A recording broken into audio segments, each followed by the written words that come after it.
Hi guys! I'm trying again, second time, making this bread.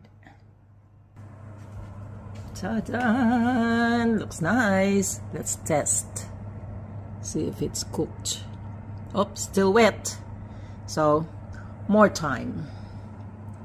Let's give it more time in the oven. There we go. Done. Okay, after a few minutes, putting it back in, let's try and test it again. See if it's ready. Yes! Haha! It is ready. Beautiful. Here we go. Yeah.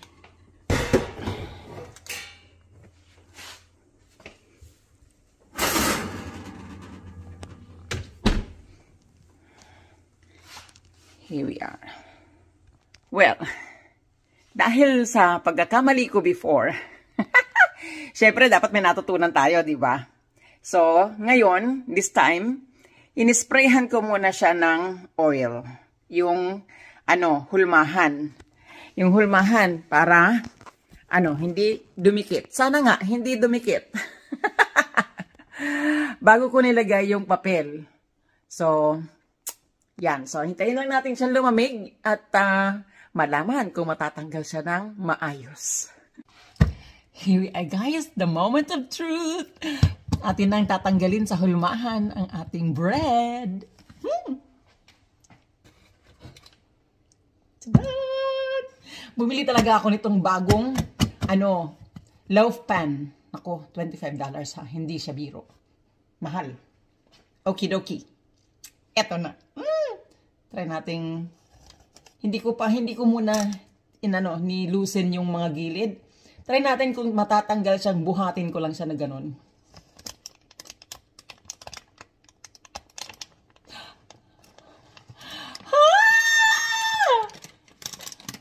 Wow! Tada! Oh, yes! Yan ang aking inaasahan. Tadan! Oh, di ba? Hindi dumikit yung papel. Tapos, yung papel, hindi ko na ginamit yung dati kong ginamit. Luma na kasi yun. May nakita akong nasa kahon pa. So, yun ang ginamit ko. Ayan, siguro, isa yun sa factor kaya dumikit. Kasi luma na yung papel na ginamit ko. There you go.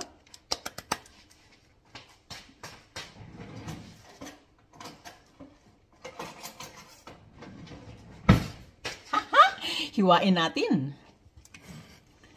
Tada, tada! Nakaka.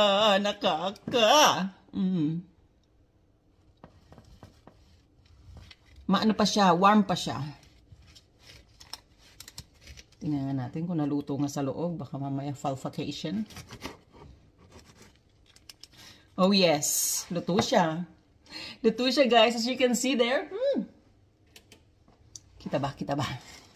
Yan, as you can see. Oh, ano siya, hindi naman siya talagang malambot na kagaya ng mga sliced bread natin, di ba? Kasi naman to, hindi to harina. Kaya, ayan. Ang ganda, guys. Wow! At nilagyan ko siya ng pasas. Yan ang ginamit ko. Pasas at saka pumpkin seeds. Pumpkin seeds at saka, ano pa nilagay ko? Walnuts. Ayan, nagdurog ako ng walnuts. Medyo chunky siya na maliliit. Nilagyan ko siya niyan. Tapos, hindi ko ginamit yung lentils dito. Na pinaka harina. Ang ginamit ko ay, yung soup mix. Meron siyang, yung soup mix na yon may kasamang white beans, mga ganong, mga black beans, may kasama ring lentils, may kasamang barley, may kasamang, ganon, yung green, yung peas, yung, ano ba tawag sa atin? Yung ano, yung kulay green siya na ano, hindi garbanzos, yung basta yun, yung kulay green siya na ano, na buto. Yun. Sila marami meron pa iba. Tapos dinurog ko lang siya, binabad ko tapos dinurog ko. Yun ang pinakaharina ko. Ay, naging maganda naman ang resulta.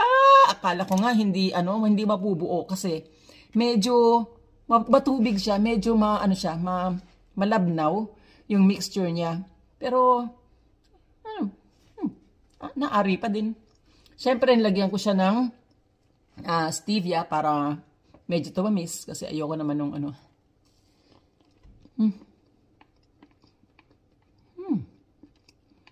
It's not too bad. Di ba? Nilagyan ko rin siya ng vanilla. Hindi naman siya matamis, hindi mo nga malasahan eh. Sakto lang.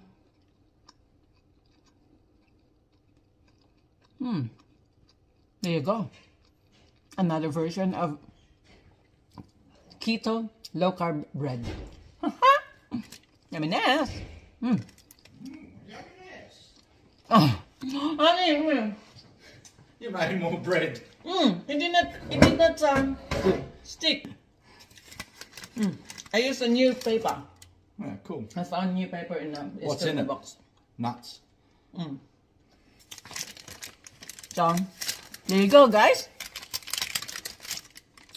Another bread, but successful this time. Ha-ha! Ngayon, alam ko na. Okay, thank you all for your tips na mag-spray ng oil, ganon-ganon. Effective. Now I know. See you later. Bye!